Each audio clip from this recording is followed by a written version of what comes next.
Waalaikumsalam warahmatullahi wabarakatuh. Alhamdulillahirabbil alamin wa bihi nasta'in wa ala alihi wassalatu wassalamu ala asyrofil mursalin imamil muttaqin wa hidayatan lil muhtadin yaumiddin wa ala alihi washabbihi ajmain wa bisawbi wa yassir amri wa ala lisani wa qawli amma al-mukarram kita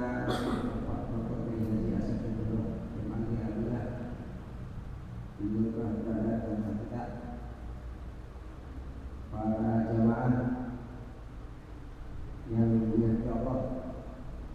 Alhamdulillah tadi dari jam 1 sampai sahur subuh masih beberapa baris salat pas dimulai sholat malam hampir penuh. Alhamdulillah hampir penuh. Jadi memang ada kebanyakan dari luar. Kalau di sini mah kalau emang Ansor kebanyakan muhajirin.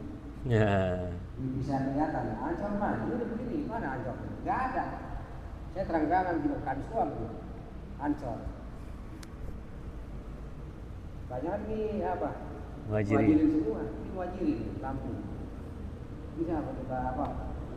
Dari apa Banyumas?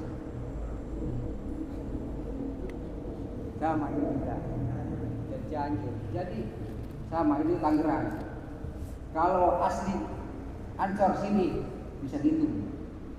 Makanya kadang-kadang saya tuh pakai makanya udah sementara nih sekalian ini ngumpul ya kita silaturahim sekarang itikaf ada urusan silakan monggo ya apa namanya kita kumpulnya kita tetap mudah-mudahan dicatat jadi amal baik kita.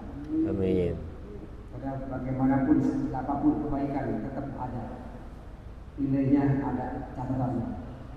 Saya dari jam 1 Pak tetap saya ingin ke sini, jangan sampai kesiangan, jangan sampai jamaah tadi nungguin. Karena saya pribadi yang penting saya sehat Pak, sehat saya panjang umur, tetap saya ada. Memang saya niatin 1 bulan ini saya di sini, termasuk mungkin saya di sini. Ya mudah-mudahan ya kita doakan semuanya sehat, panjang umur, dan diberikan istiqomah. Amin. Saya rasa itu barangkali untuk selanjutnya Pak Kiai, tadi saya diskusi dengan Pak Kiai karena banyak jamaahnya banyak di luar, khawatir nanti cuma sejadah yang ada. Pak Kiai juga kasihan dari jauh-jauh bisikan waktu, jadi untuk sementara tawakuf. Adapun selanjutnya tunggu kabar informasi dari Pak DKM setelah Syawal. Kalau nggak salah nih maaf, ada bocoran. Kemungkinan Muhammadiyah dengan negara beda, bisa Jumat dan Sabtu itu. Iya. Ini kemungkinan, tapi tetap tidak mengurangi lah. Jangan kita saling salahkan atau saling menjas atau saling menunjuk. Silakan yang Jumat silakan, yang Sabtu silakan. Cuman kalau kami di sini tetap mengikuti kepercayaan agama. Karena biar gimana pun saya dari kecil seperti itu bahwa lingkungan Cikarang sekitarnya ikuti apa sidang isbat hari sidang isbat mungkin hari Kamis apa Rebo? Hari Jumat. Hari Jumat.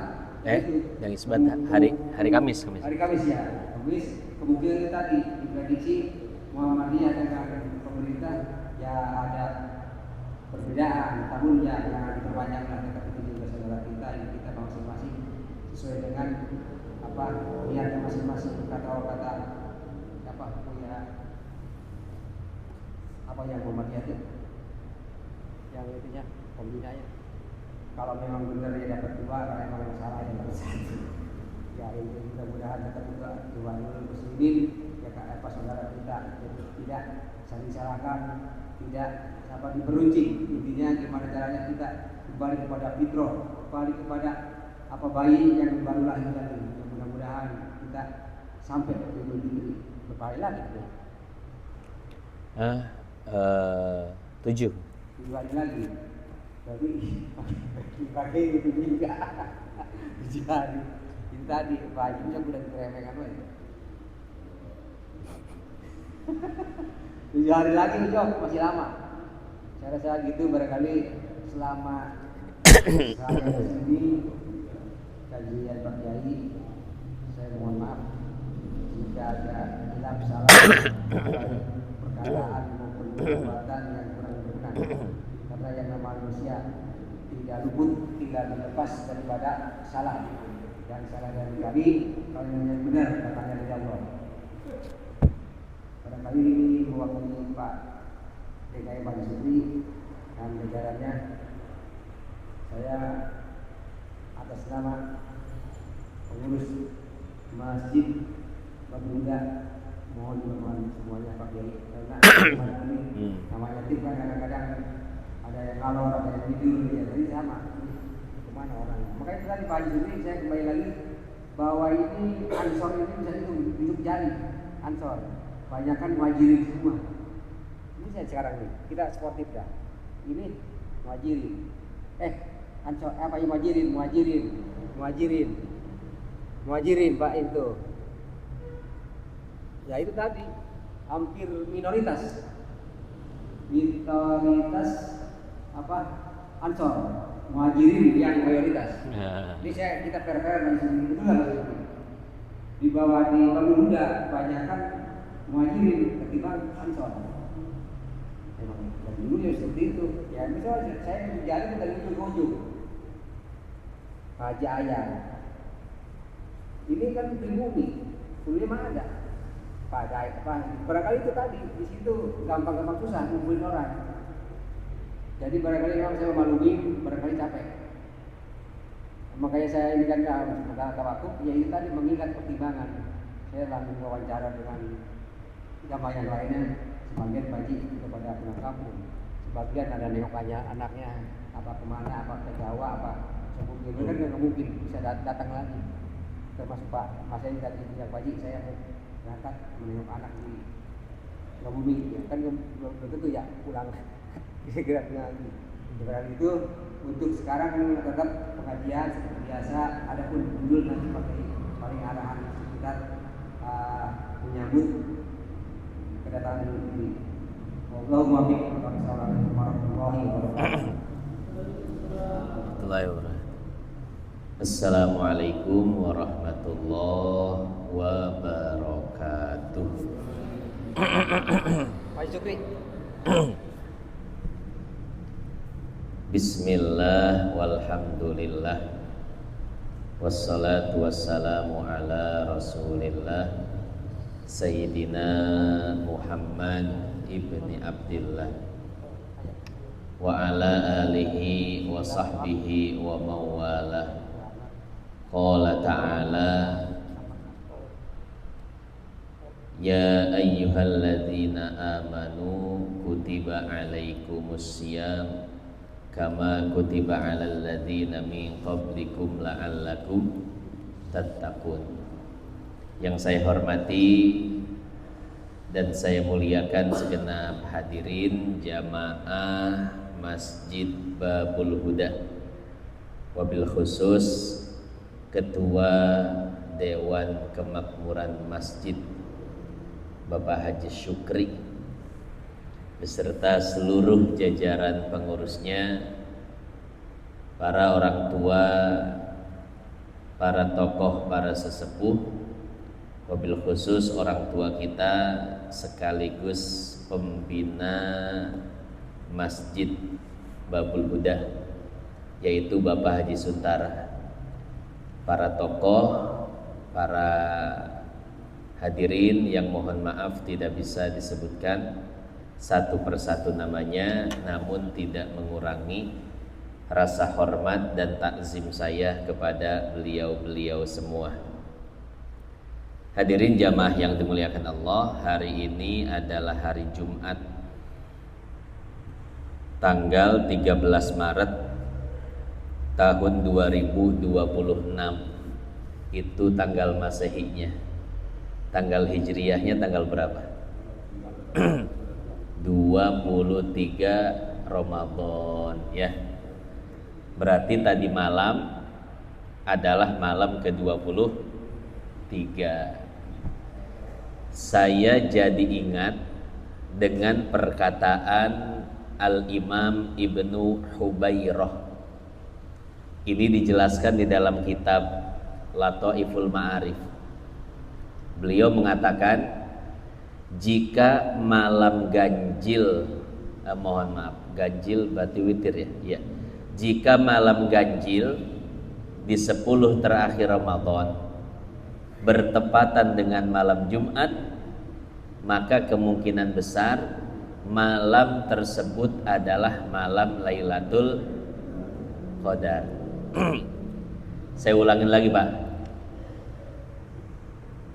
Kata Imam Ibnu Hubairah, jika malam ganjil di 10 terakhir Ramadan bertepatan dengan malam Jumat, maka kemungkinan besar itu adalah malam Lailatul Qadar. Malam tadi malam keberapa? Malam ganjil kan ke-23, bertepatan dengan malam Jumat. Maka kata para ulama kemungkinan besar, nggak pasti ya. Soalnya kalau pasti besok kayaknya nggak bakal pada itikaf lagi. Geus harees, geus menang Lailatul Qadar. Menang bayaran. Iya. Geus menang gaji. Ya, kemungkinan besar maka malam tersebut adalah malam Lailatul Qadar. Ya, mudah-mudahan malam tadi adalah malam Lailatul Qadar. Kan enak tuh kalau malam tadi malam Lailatul Qadar. Yang iktikaf malam tadi berarti semuanya dapat Lailatul Qadar. Pertanyaannya begini, Pak. Kira-kira penting gak sih dapat Lailatul Qadar? Penting aja atau penting banget? Penting banget. Kenapa penting? Karena dua hal. Pertama, barang siapa yang mendapatkan Lailatul Qadar, maka seolah-olah dia telah beribadah kepada Allah selama 1000 bulan. 1000 bulan kalau dikonversi ke tahun berapa tahun? 84 bulan. 83 tahun 4 bulan. Ya. Jadi ibadahnya cukup 1 malam. Tapi pahalanya ibadah 83 tahun. Ini kan pahala yang sangat besar, Pak ya. Kayaknya umur kita aja nggak bakal nyampe tuh. Ya. Kata Nabi dalam Sahih Bukhari, a'maru ummati bainas sittin wa sab'in. Umur umatku ini hanya 60 sampai 70. Jarang yang 80. Tapi walaupun umur umat ini pendek-pendek, tapi Allah memberikan malam Lailatul Qadar. Tadi keuntungannya ibadahnya cuma satu malam. Tapi di catatan Raqib Atidnya 83 tahun 4 bulan. Itu yang pertama, pentingnya mendapatkan Lailatul Qadar. Yang kedua, pentingnya mendapatkan Lailatul Qadar karena seluruh doa-doa yang kita panjatkan di malam nisfu Sya'ban, maka akan Allah serahkan doa tersebut di malam Lailatul Qadar. Inna anzalnahu fi lailatin mubarakah fiha yufraqu kullu amrin hakim. Lihat di dalam tafsir-tafsirnya. Salah satunya tafsir Al-Jami' li Ahkamil Quran karangan Imam Qurtubi. Atau di dalam kitab Madza fi Sya'ban karangan Sayyid Muhammad bin Alwi bin Abbas Al-Maliki. Jadi kata beliau, doa-doa kita di malam nisfu Sya'ban akan dicatat oleh malaikat. Kemudian dikabulkannya di malam Lailatul Qadar. Jadi Bapak beruntung kalau menghidupkan malam Lailatul Qadar. Berarti doa-doa yang dipanjatkan di malam nisfu Sya'ban akan Allah kabulkan. Allah berikan sesuai dengan permintaan. Nah, itulah pentingnya mendapatkan malam Lailatul Qadar. Ada berapa, Pak, keuntungan dapat Lailatul Qadar? 2. Pertama, seolah-olah beribadah selama 83 tahun. Yang kedua, doa-doa di malam nisfu Sya'ban akan dikabulkan. Itulah pentingnya mendapatkan Lailatul Qadar. Kemudian pertanyaannya begini, bagaimana cara mendapatkan Lailatul Qadar? Ada yang tahu nggak? Atau pertanyaannya gini deh, cara mendapatkan Lailatul Qadar susah apa gampang? Susah apa gampang? Gampang. Bahkan gampang banget. Yang bikin susah itu Ustadz ngejelasin itu bikin susah. Sebetulnya gampang, Pak, cara mendapatkan Lailatul Qadar itu. Ini bisa dilihat di dalam kitab Al-Majmu' Syarah Muhadzab karangan Imam Nawawi. Beliau menukil kalam Imam Syafi'i. Kata Imam Syafi'i, man syahidal isya was subha, barang siapa yang hadir sholat isya dan sholat subuh. Artinya apa? Sholat isya berjamaah dan sholat subuh berjamaah. Lailatul Qadri, pada malam Lailatul Qadar, faqad akhadha bihaddihi minha, maka sungguh dia telah mendapatkan bagian dari malam Lailatul Qadar. Berarti dapetin Lailatul Qadar gampang apa susah? Gampang. Bapak sholat isya jamaah pulang, gak usah terawih. Kemudian balik lagi sholat subuh jamaah, dapat Lailatul Qadar, Pak. Ya. Jadi gimana, Pak? Nyesel nggak itikaf tadi malam? Tukang ngitung. Nyesel nggak itikaf tadi malam? Saya pengen ngeruntuhin keyakinan jamaah dulu ini. Ya. Itu kata Imam Syafi'i loh, bukan kata saya. Ya. Jadi cukup sholat isya jamaah dan sholat subuh jamaah, dapat Lailatul. Gimana, Pak? Masih pengen itikaf?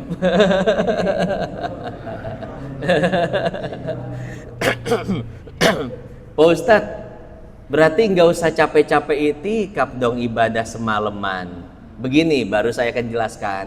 Ya, jadi Nabi pernah bersabda kepada istri tercintanya Sayyidah Aisyah, ya Aisyata, wahai istriku tercinta Aisyah, ajruki ala qadri nasbiki.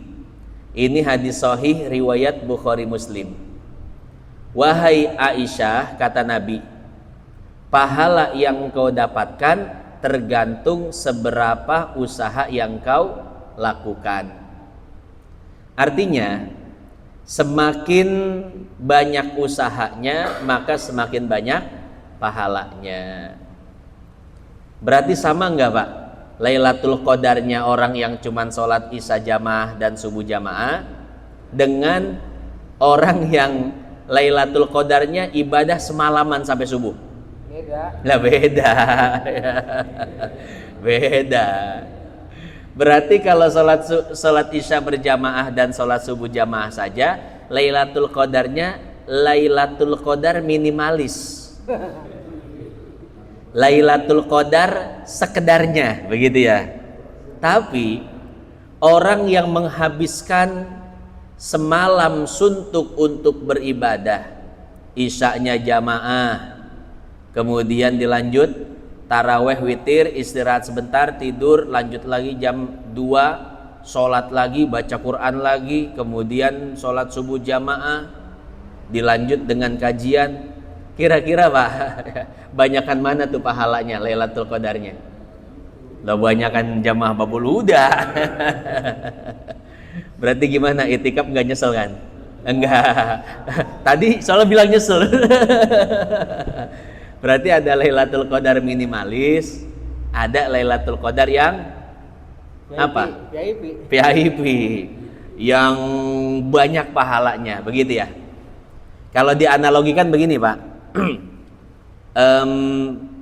Saya analogikan dengan sholat jamaah dulu deh. Karena ada jamaah yang nanya begini, Pak Ustadz, saya ikut sholat jamaahnya di akhir. Pas imam lagi tahiyat, saya takbir, kemudian saya langsung ikut tahiyat. Pertanyaannya, apakah saya dapat pahala sholat jamaah? Ya, maka jawaban saya dapat, walaupun sholat jamaahnya ikut di akhir. Pahala sholat jamaah apa Bapak Ibu? 27 derajat dibanding dengan sholat sendiri. Sahih Bukhari. Sholatul jamaati khairun atau afdol min sholatil fadhi bibid'in, atau dalam riwayat lain bisab'in wa ishrina darajah. Sholat jamaah lebih afdol 27 derajat dibanding sholat sendiri. Pak Ustadz, saya dapat pahala 27 derajat enggak? Kan saya ikut jamaahnya pas imam lagi tahiyat akhir. Maka jawabannya apa? Dapat. Pak Ustadz, apa bedanya sama yang ikut jamaah di awal sama di tengah? Ya. Jadi kalau boleh dianalogikan seperti ini Pak. Orang yang ikut sholat jamaah dari awal, maka ibarat ember, dia punya 27 ember dan seluruh embernya terisi air penuh karena ikutnya dari awal.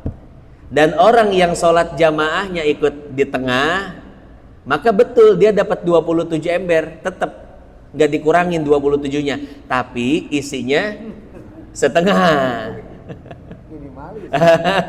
Dan orang yang ikut jamaahnya di akhir, seperti tadi, imam udah tahiyat dia baru ikut Allahu Akbar jamaah gitu ya, tetap pahalanya 27 ember, tapi setiap ember isinya dikit-dikit gitu ya. Jadi yang ngebedain isinya. Sama dengan Lailatul Qadar Pak. Lailatul Qadar minimalis sama Lailatul Qadar yang VIP, yang sempurna gitu ya. Sama-sama dapat Lailatul Qadar, tapi kadarnya, isinya berbeda ya. Jadi itikaf Bapak tadi malam gak sia-sia. Pahalanya besar melimpah ya. Ya hitung-hitung buat ngebayar dosa-dosa kita zaman dulu palah. Betul nggak? Zaman dulu kan waktu masih muda dosa kita banyak. Nah kalau kita tobatin satu-satu atau kita imbangin dengan pahala ibadah satu-satu kayaknya lama, sulit. Nah mumpung ada ibadah yang satu malam bandingannya 83 tahun, nah itu kita jadikan sebagai penyeimbang bagi dosa-dosa kita di masa lalu. Insya Allah Pak, dosa-dosa kita di masa lalu insya Allah sudah kebayar semua. Amin ya Rabbal Alamin ya. Nah itu cara mendapatkan malam Lailatul Qadar, sangat mudah, sangat gampang insya Allah. Yang kedua yang ingin saya sampaikan terkait dengan zakat. Kan sebentar lagi zakat fitrah Pak ya. Nah zakat fitrah itu boleh dengan beras, boleh dengan uang. Sebetulnya dalam mazhab Syafi'i, zakat fitrah itu terbatas hanya menggunakan beras saja, qutul balad, hanya menggunakan makanan pokok di satu daerah. Di daerah kita makanan pokoknya apa? Beras. Maka zakat fitrah wajib pakai beras. Itu kata Imam Syafi'i. Tidak boleh pakai harganya.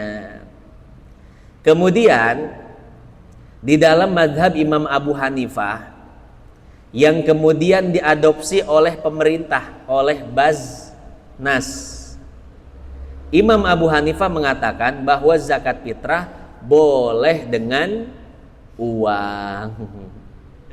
Makanya Baznas itu sudah menentukan Pak, zakat fitrah itu sebesar Rp50.000 untuk Jakarta dan sekitarnya ya. Nah berarti Bapak ingin zakat fitrah dengan beras boleh, ini pendapat Imam Syafi'i.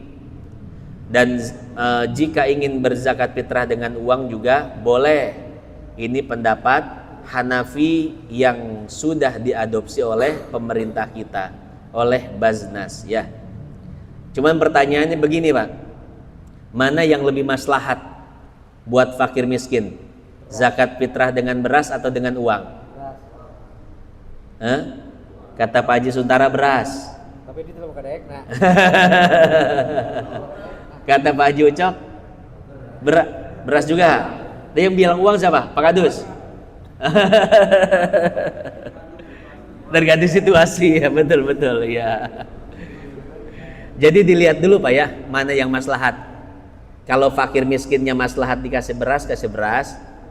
Kalau maslahatnya dikasih uang. Karena begini Pak, ada satu panitia zakat cerita sama saya, Pak Ustadz dulu di masjid kita zakatnya pakai beras, tapi kemudian kita lihat kurang maslahat karena warga butuhnya uang mau lebaran.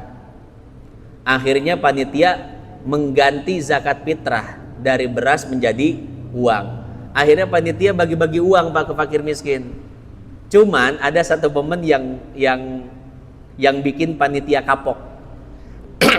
Jadi ketika panitia memberikan zakat fitrah ke fakir miskin dalam bentuk uang, diketok rumahnya, dia buka pintunya, bapak-bapak, Pak ini ada zakat fitrah, tolong diterima.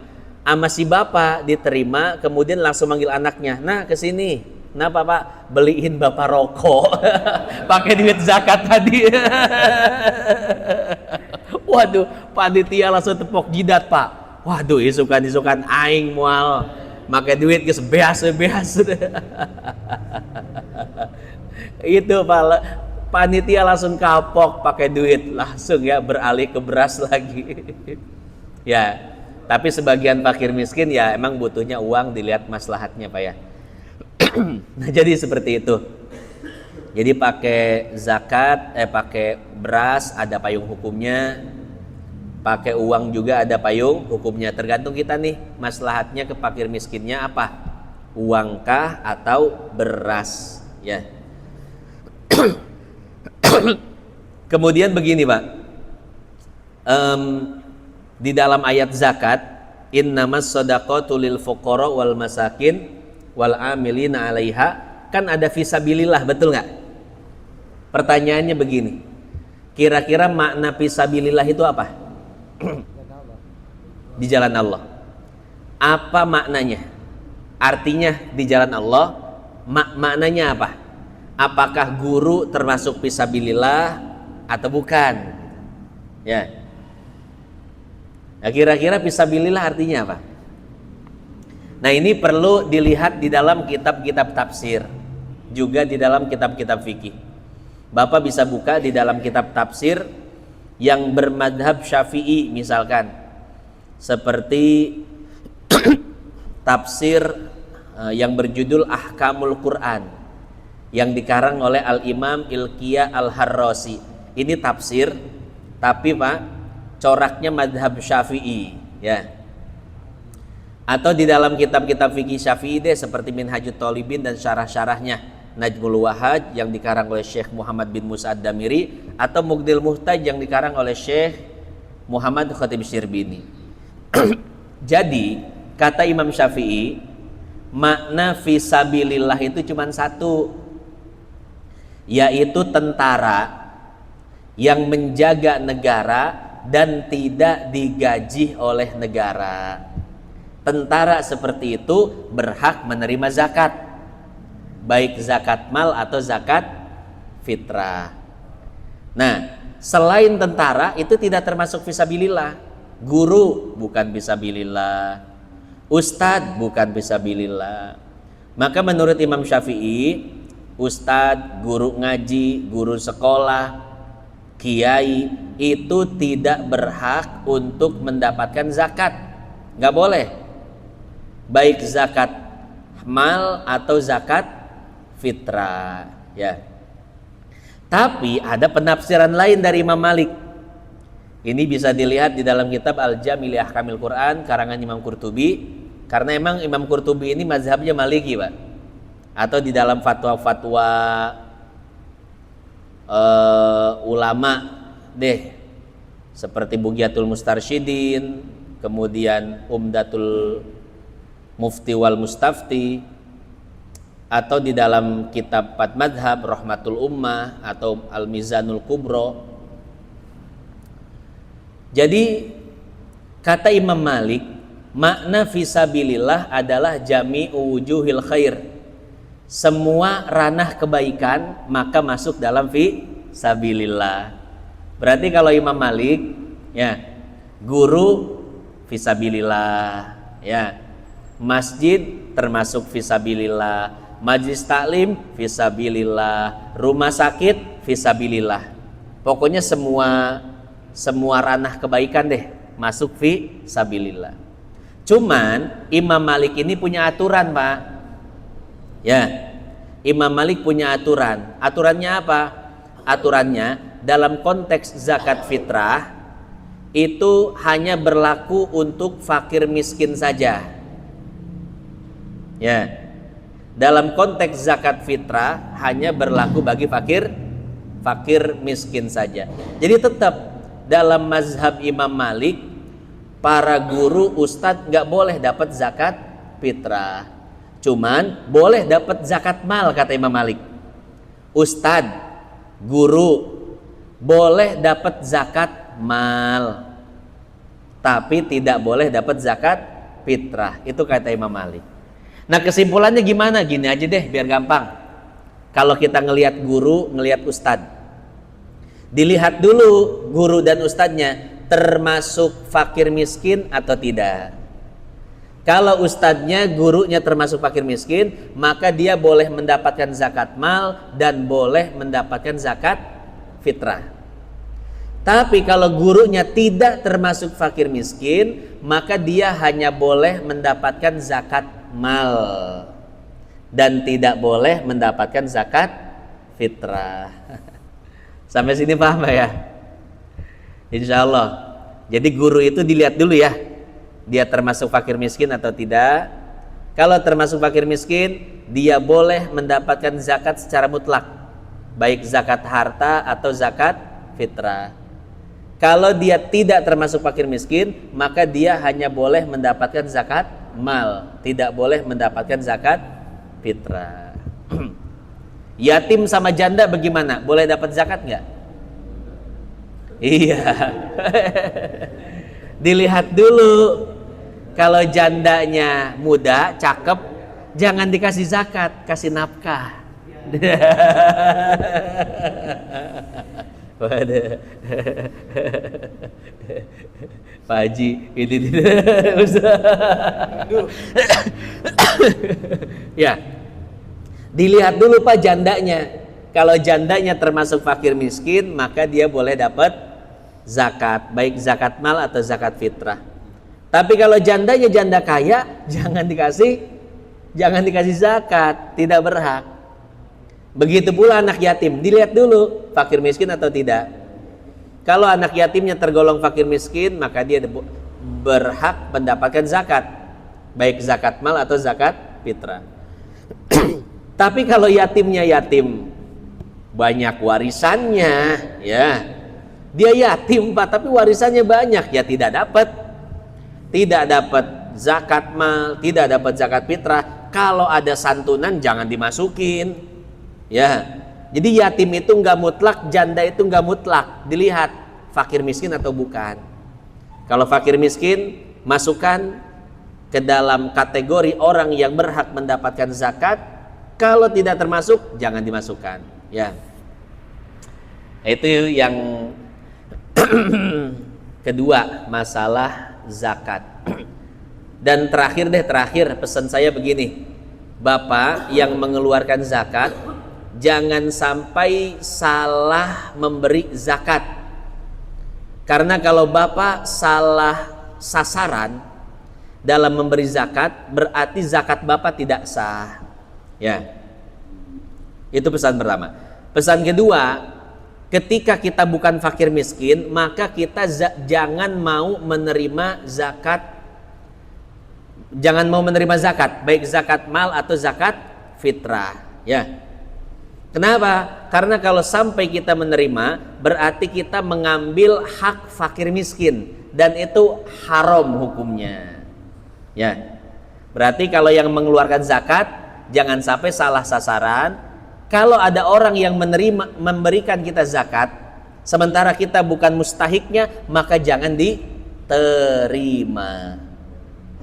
Karena Pak, di Tegal Gede itu saya lihat banyak orang yang sebetulnya tidak berhak menerima zakat, tapi dia mendapatkan zakat. Kok bisa seperti itu? Pertama, orang kayanya ketika memberikan zakat, dia mewakilkan kepada orang. Nitah batur saker ngabagi-bagikan zakat. Yang disuruhnya nggak tahu tipe-tipe fakir miskin sesuai syariat tuh nggak tahu. Yang penting cepat habis aja. Ya, bagikan kasawe. Ya. Akhirnya apa? Banyak zakat yang salah sasaran. Zakat dari Pak Hajinya nggak sah. Pak Haji masih punya hutang, ya, untuk mengeluarkan zakat. Orang-orang yang tidak berhak menerimanya haram. Di urang mah Pak, kanyawan boga PCX nerima zakat kene wae. Boga kontrakan. Saya mah ngelihat sendiri, dengar sendiri dari orangnya. Orangnya rumahnya AC, anaknya pada punya mobil, udah enak lah hidupnya gitu ya, mapan. Ketika orang-orang kaya di sini bagi-bagi zakat, dia nanyain karena nggak kebagian, mana nih, kok saya nggak dapat zakat lah, begitu. Makanya hati-hati, karena begini orang Tegal Gede itu suka ngerasa miskin. Padahal orang Tegal Gede kalau ke tempat lain, ke Lilingir misalkan atau ke Cicau atau ke yang pelosok-pelosok deh, padahal dia bukan orang miskin, Pak. Orang Tegal Gede itu suka ngerasa miskin. Kenapa? Karena hidup di tengah-tengah orang kaya. Ya, orang Tegal Gede suka ngerasa miskin karena hidupnya di tengah-tengah orang kaya. Padahal kalau orang Tegal Gede, Pak, itu ke pelosok-pelosok deh, yang benar-benar di sana banyak fakir miskin. Lah dia tidak termasuk fakir miskin. Makanya di Tegal Gede ini hati-hati kalau bagi-bagi zakat di Tegal Gede. Banyak yang salah sasaran. Ya, sehingga zakatnya tidak sah. Makanya saya ngumpulin zakat di Baitul Mal, Pak. Sampai 500 kantong zakat, kemudian uangnya dan lain sebagainya. Kita baginya nggak di Tegal Gede. Bagi-baginya di Cipayung. Tahu Cipayung, Mbak ya? Di Kampung Lilingir Masya Allah imah negara rengkene esina tibang nini boga anak lumpuh. Bapak kalau ingin melembutkan hati Bapak dan melembutkan hati anak Bapak, ketika berbagi zakat turun langsung ke fakir miskin. Jangan nyuruh orang. Ya nyuruh orang sebagian deh, tapi sebagian langsung Bapak turun langsung ke fakir miskin yang benar-benar miskin. Ajak anak-anak keluarga biar tahu bagaimana kehidupan fakir miskin. Saya ngajak anak-anak muda, Pak, yang hatinya keras-keras, yang gak pernah nangis. Anak muda yang tukang berantem, anak muda yang kalau muhasabah malah ketawa. Saya ajak ke sono pada nangis. Ngelihat orang-orang miskin bener-bener miskin, Pak. Nangis loh, Pak. Ya. Kenapa? Di Tegal Gede nggak ada yang kayak gitu soalnya. Nah, maka ketika melihat keadaan seperti itu, anak-anak muda yang hatinya keras pun nangis. Nah, sebetulnya hakikat zakat seperti itu. Hakikat zakat itu bukan sekedar ngasih makanan ke fakir miskin. Bukan sekedar ngasih duit ke fakir miskin. Enggak. Bagaimana kita ini bisa merasakan apa yang dirasakan oleh orang miskin. Ya. Terutama didik anak kita, mumpung anak kita masih hidupnya sama kita. Kalau udah berkeluarga, rumah tangga susah, Pak.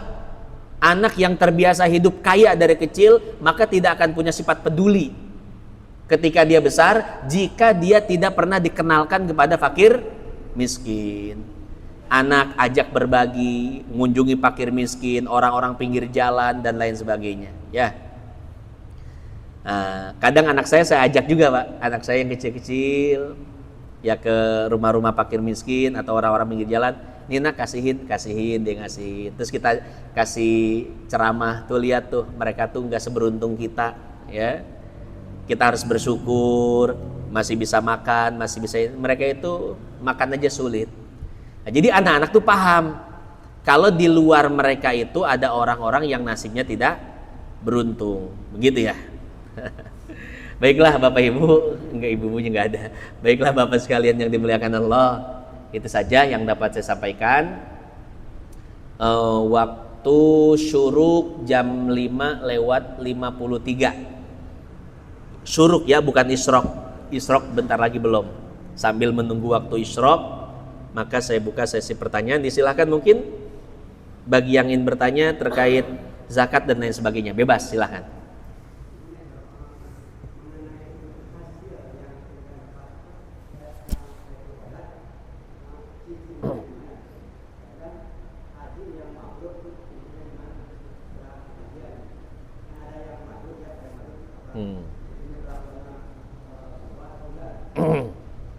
Ya, ciri-ciri orang yang mendapatkan Lailatul Qadar itu ada perubahan di dalam dirinya. Jadi dirinya itu bertambah baik, ya. Mungkin yang tadinya kurang suka ibadah jadi lebih suka ibadah. Yang tadinya ada maksiat yang tidak bisa dia tinggalkan, jadi dia mudah untuk meninggalkan maksiat. Jadi ada perubahan di dalam ibadah dan akhlaknya, ya. Itu ciri-ciri orang yang mendapatkan Lailatul Qadar. Sama dengan orang yang hajinya mabrur, ada perubahan dalam agamanya. Ibadahnya meningkat dan akhlaknya semakin baik, ya. Nah, mana dalilnya? Dalilnya itu analogi dari ayat tentang sholat. Allah Subhanahu wa taala berfirman, "Inna sholata tanha anil fahsya'i wal munkar." Salat bisa mencegah perbuatan keji dan munkar. Artinya, salat yang diterima oleh Allah adalah salat yang bisa merubah diri seseorang. Ya, jadi setelah dia salat, akhlaknya tambah baik, tutur kata tambah baik. Jadi ibadahnya tambah baik. Nah, sama dengan Lailatul Qadar, juga dengan haji. Jadi ibadah dan akhlaknya bertambah baik. Ada peningkatan, Pak ya. Nah, kurang lebih seperti itu ya. Wallahu a'lam bishawab. Silahkan Pak Sula. Waalaikumsalam warahmatullahi wabarakatuh.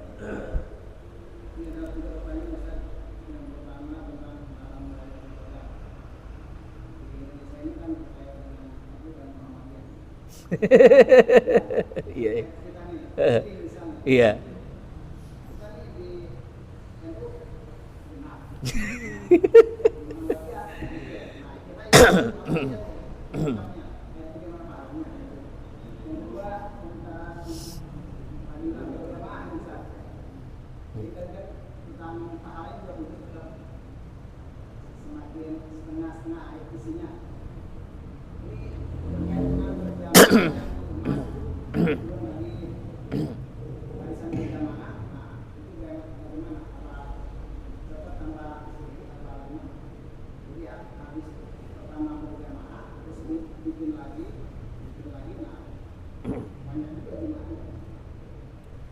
Ya, yang gimana? Oh, satu-satu aja. Saya suka lupa. Saya tuh kalau dikasih 3 pertanyaan pasti lupa. Tapi kalau udah sore atau besok, saya ingat semua 3 pertanyaannya. Suka begitu ya. Jawab dulu ya satu-satu ya. Jadi begini, di dalam Sahih Bukhari, Nabi Shallallahu Alaihi Wasallam melalui Sayyidah Aisyah. Sayyidah Aisyah mengatakan, karena Rasulullah Shallallahu Alaihi Wasallam yajtahidu fil ashril awakhiri ma la yajtahidu fi ghairiha. Rasulullah ketika memasuki 10 malam terakhir di bulan Ramadan, maka beliau akan meningkatkan intensitas ibadahnya melebihi di waktu-waktu yang lainnya. Ya, jadi sebetulnya kalau pakai ijtihadnya Nabi, mau NU Muhammadiyah dapat Lailatul Qadar semua, Pak. Cuman kita suka pilih-pilih mana yang ganjil, mana yang genap gitu ya. Sehingga timbul pertanyaan, kalau yang ganjilnya Muhammadiyah gimana Ustaz? Menurut NU genap itu. Ya. Atau menurut NU ganjil, kata Muhammadiyah itu genap. Gimana itu? Ya. Nah, memang sulit kalau sudah menyangkut NU-nya, menyangkut Muhammadiyahnya. Tapi kalau kita langsung kepada hadisnya, Nabi itu nggak mandang ganjil, nggak mandang genap. Beliau itu tetap iktikaf dan menghidupkan 10 malam terakhir. Ya, nah, jadi seperti itu. Jadi alangkah baiknya, ya, iktikaf itu bukan sekedar ganjil, tapi genap juga kita iktikaf. Jaga-jaga, takutnya yang benar Muhammadiyah. Gitu. Muhammadiyah juga jaga-jaga, takutnya yang benar NU. Ya, gitu ya. Nah, jadi kalau kita menghidupkan bukan cuman sekedar yang ganjil menurut kita, selain ganjil artinya kita hidupkan genap juga, maka insya Allah kita dapat malam Lailatul Qadar. Yang kedua tadi gimana?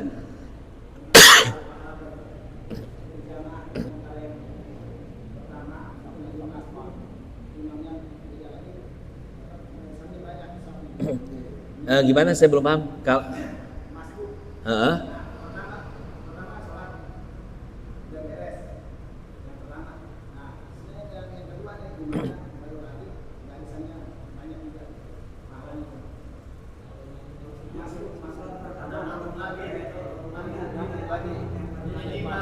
Duh, ngomong semua ini.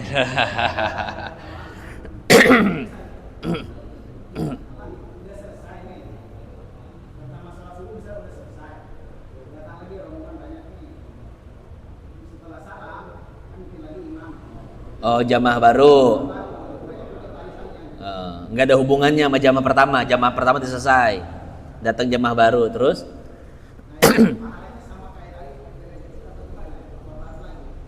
Pahalanya sama, ya. Sama. Dilihat dari jamaahnya, dilihat dari tempatnya.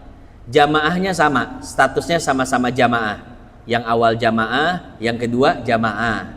Tempatnya sama-sama masjid, ya. Waktunya sama-sama waktu afdol, karena baru awal waktu, ya. Jadi pahalanya sama. Bedanya apa? Ya bedanya sipnya doang. Ini sip 2 gitu aja. Sama. Karena tidak ada alasan untuk membedakan pahala. Alasannya apa? Waktunya sama, masih waktu afdol. Karena kan baru selesai pisan. Tempatnya sama, jamaahnya sama, statusnya sholat jamaah bukan sholat sendiri. Yang pertama dikit. Sama, doh.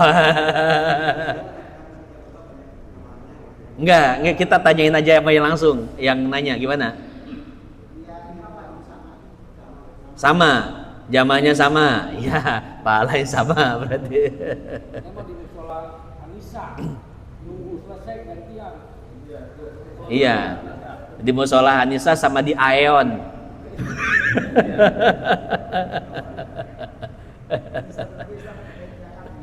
Zakat. Ya.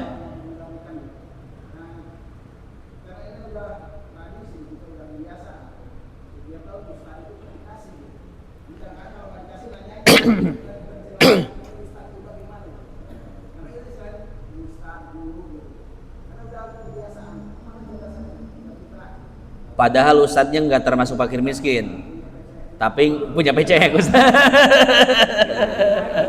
Punya pecek ya. Ya, bilang aja Pak Ustadz, mohon maaf ya, Pak Ustadz tidak dapat zakat fitrah karena kemarin saya dengar kajian dari Ustadz Saiful atau Ustadz siapa, ya, kata beliau seorang Ustadz guru tidak boleh dapat zakat fitrah. Pak Ustadz kalau pengen marah datengin Ustadz Saiful aja gitu. Ya, emang ini Ustadz, tantangan itu ya, tantangan. Melawan adat, melawan kebiasaan itu merupakan tantangan untuk kita, ya. Cuman pertanyaannya begini, kita lebih takut kepada Allah atau kepada ustadz? Begitu ya. Nah, jadi memang itu resiko yang harus diterima oleh panitia, dan panitianya harus kompak gitu. Nih, kita kalau disalahin ustadz kita kompak ya, tanggung jawab bareng-bareng gitu ya. Ya. Nah, gitu aja ya. Nah, kalau misalkan ustadznya marah, ya dikasih pemahaman seperti tadi. Wallahu a'lam bishawab. Ada tambahan Pak Kiai. Silakan Pak Haji. Tadi kan perihal Lailatul Qadar. Tadi pendapat siapa yang hari Jumat organnya? Ya, Imam Ibnu Hubairah. Nah, kalau hari Jumat itunya apa? Mulai puasanya apa hari apa di tanggal 2? Enggak, beda pembahasannya. Tadi kita membahas kalau malam ganjil di 10 terakhir Ramadan bertepatan dengan malam Jumat, kemungkinan besar itu Lailatul Qadar. Bukan tentang penentuan Lailatul Qadar dari awal. Itu enggak dibahas tadi. Nah, kalau penentuan Lailatul Qadar dari awal, ini konsep Al-Imam Habul Hasan Asy-Syadzili, dinukil oleh Syekh Abu Bakar Syato dalam I'anatul Talibin. Kata beliau, kalau awal Ramadannya adalah hari Kamis, maka Lailatul Qadar kemungkinan malam ke-25. Kemarin kita mulainya apa? Kamis kan? Kemungkinan Lailatul Qadarnya 25 Ramadan, malam Minggu. Berarti sama dengan pendapat Imam Ghazali di karang kitabnya I'anatul Talibin, betul ya, sama. Oh gitu. Iya. Perangan beliau sama tuh. Sama. Oh gitu. Imam Ghazali, Abul Hasan Syadzili, Syekh Abu Bakar Syato itu sama pandangannya. Kalau Ya. Kamis 25. Hah? Kalau Kamis 25. 25. Ya. Iya, berarti malam Minggu ini kudu itikaf lagi, Pak. Ya. Mau tahu tuh Pak itu tuh ngajak yang Iya. Ntar kalau 25 udah lewat gampang Pak Haji. Saya mau bikin 27 juga. Cukup ya. Iya. Itu saja yang dapat saya sampaikan. Ustadz mah ngakal-ngakalan aja. Ya, itu saja yang dapat saya sampaikan. Mudah-mudahan yang sedikit ini manfaat dan jadi tabungan kita di akhirat. Dan terakhir, saya mohon dibukakan pintu maaf yang sebesar-besarnya jika selama mengajar ada kata-kata yang tidak berkenan di hati dan ada kata-kata yang menyinggung. Kira-kira dimaafin gak Pak? Maafin. Sama-sama Pak Kiai. Abong tadi maafin. Kalau cuma ada salah Pak Kiai mau dimaafkan. Amin, ya sama-sama. Berarti kita saling memaafkan minal aidin wal faizin Pak ya. Kembali ke fitrah. Kembali ke fitrah. Al-Fatihah. A'udzubillahi minasyaitonirrajim. Bismillahirrahmanirrahim.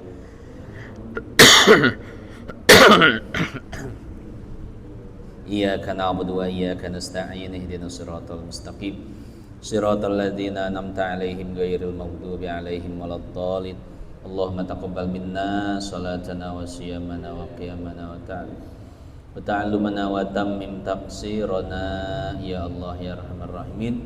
Sallallahu ala sayyidina Muhammad an-nabil ummi wa ala alihi wa sahbihi wasallam. Alhamdulillahirabbil alamin. Subhanakallahumma bihamdik nasyhadu an la ilaha illa anta nastaghfiruka wa natubu ilaik. Assalamualaikum warahmatullahi wabarakatuh. Haji langsung pamit ya? Iya. Itu mobil mau dipakai ke pasar. Oh gitu ya udah. Ya. Berkah selamat dah. Amin amin. Paling ntar ini Pak Haji saya WA-nya Iya. pas untuk ke Kiai Nur. Saya ini enggak benturan yang lain. Makanya saya takut ini. Semakin kemarin tuh janji saya padat, takut mati saya ada kajian kiai, saya nggak bisa ini makanya